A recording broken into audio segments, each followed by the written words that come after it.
Salam damai sejahtera saudara-saudaraku yang terkasih, pencinta firman Tuhan. Berjumpa kembali dengan Bible Learning with Father Joseph. Dalam video kali ini, saya akan membahas tentang kitab Rut secara khusus.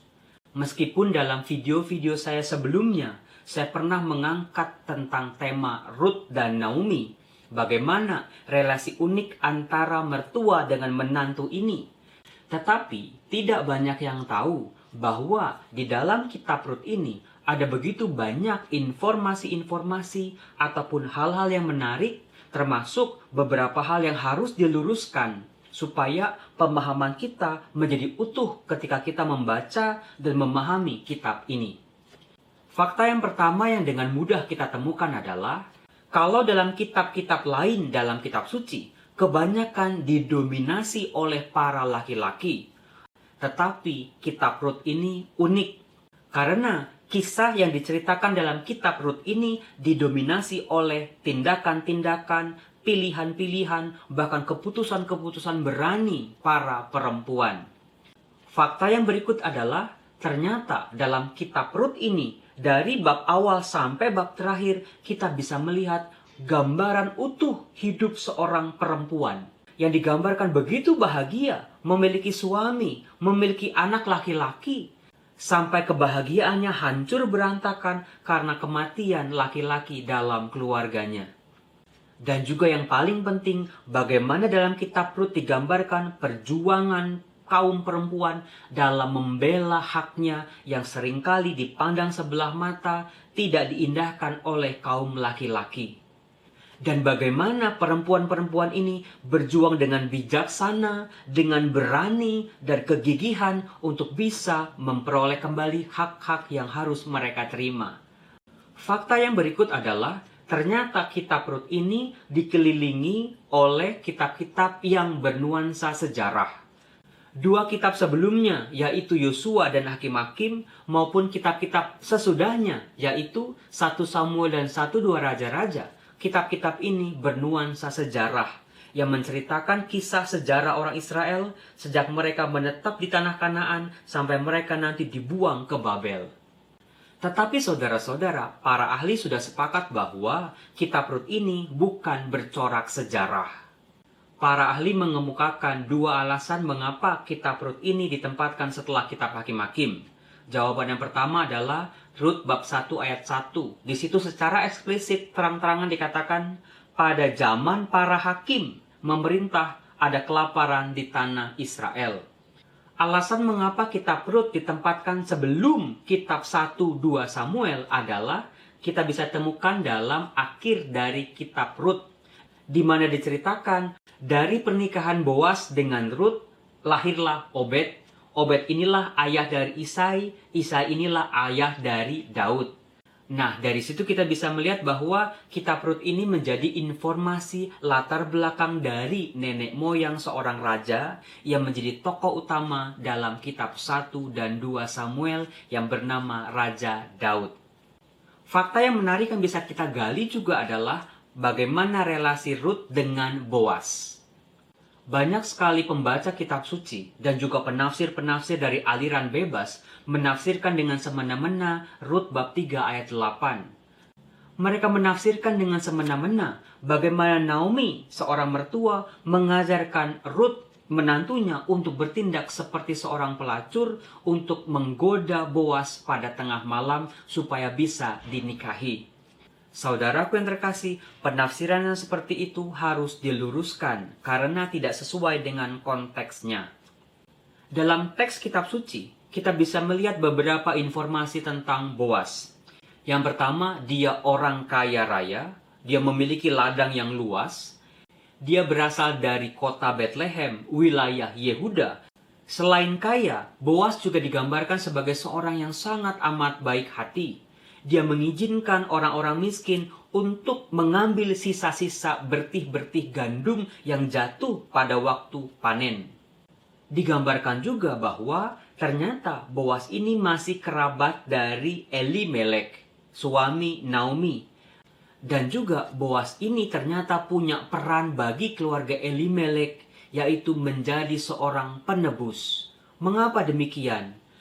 Dalam tradisi Israel kuno, kalau seorang suami meninggal dan istrinya tidak lagi mempunyai anak laki-laki, maka tanah milik pusakanya harus ditebus oleh keluarga yang terdekat. Misalnya kakak dari suaminya atau kerabat dari suaminya. Hal ini sangat penting karena sampai dibahas di Imamat bab 25.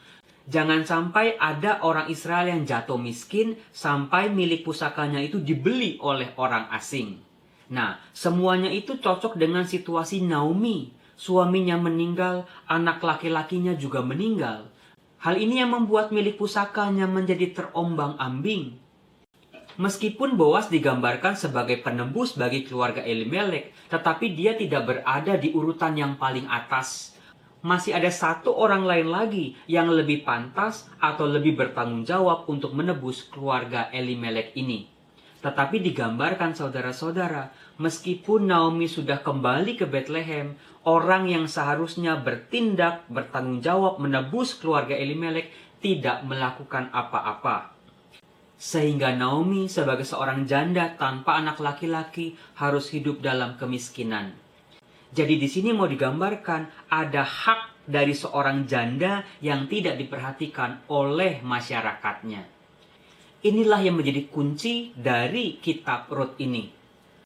Dari Rut bab 2, kita juga bisa melihat bagaimana perkembangan relasi Boas dengan Rut.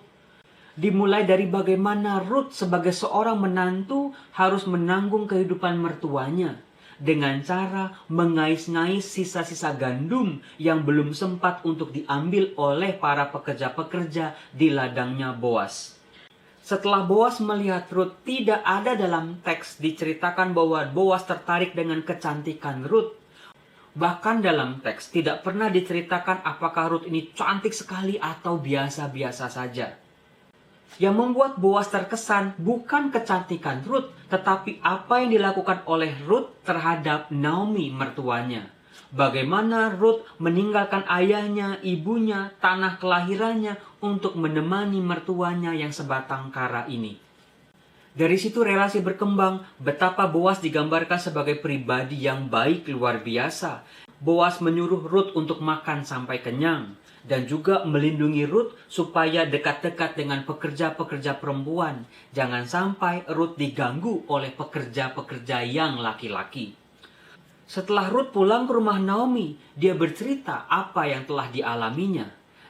Setelah mendengar cerita dari Rut, Naomi pun punya ide. Dia berkata di Rut bab 3, dikatakan begini, "Anakku, apakah tidak ada baiknya jika aku mencari tempat perlindungan bagimu supaya engkau berbahagia?"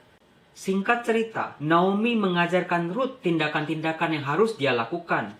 Misalnya, mandilah dan beruraplah, pakailah pakaian bagusmu, dan pergilah ke tempat pengirikan itu.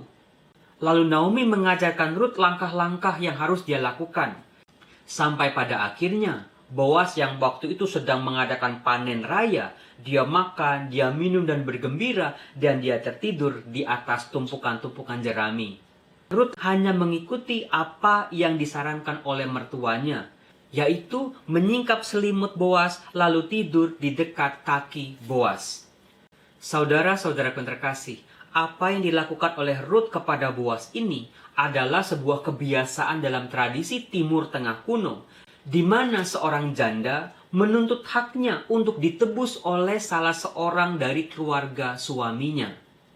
Hal itu tampak ketika tengah malam Boas bangun dan dia kaget sekali ternyata ada seseorang, entah laki-laki, entah perempuan, entah orang baik ataupun seorang pencuri, sehingga dia pun menjadi kaget dan bertanya, "Siapakah engkau?" Nah, kata-kata Rut ini menjadi sangat penting.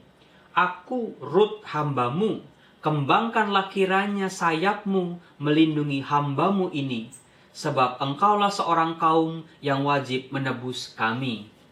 Jadi kata sayap di sini mengacu pada selimut yang dipakai oleh Boas. Di sini mau ditegaskan fungsi tugas seorang laki-laki yang kelak akan menjadi suami, di mana suami seharusnya melindungi seorang perempuan yang dinikahinya menjadi istrinya. Dari tindakan dan kata-kata Boas selanjutnya, tampak sekali tidak ada unsur seksualitas dalam kisah Rut. Boas menyuruh Rut untuk tidur sampai pagi, dan pagi-pagi benar Boas menyuruh Rut untuk pulang dengan berkas-berkas gandum untuk Naomi. Tampak sekali Boas ini orang baik dan juga dia orang yang bertanggung jawab. Meskipun Rut sudah membuka diri untuk dinikahi oleh Boas, Boas tidak gegabah. Karena Boas menyadari masih ada anggota keluarganya yang lain lagi yang lebih pantas dan bertanggung jawab untuk menjadi penebus bagi keluarga Naomi dan Rut ini. Boas tidak merebut hak dari seseorang yang lebih pantas dan lebih bertanggung jawab untuk menebus Naomi dan Rut, tetapi secara luar biasa dia mengajak diskusi, dia mengundang 10 orang tua-tua menjadi saksi, sehingga keputusan Boas untuk memperistri Rut disaksikan oleh banyak orang dan menjadi sah di mata hukum. Itulah keindahan kitab Rut yang luar biasa. Semoga kita pun menjadi pribadi-pribadi yang gigih, baik hati, penuh kasih, dan bertanggung jawab. Salam damai sejahtera, Tuhan memberkati kita semua.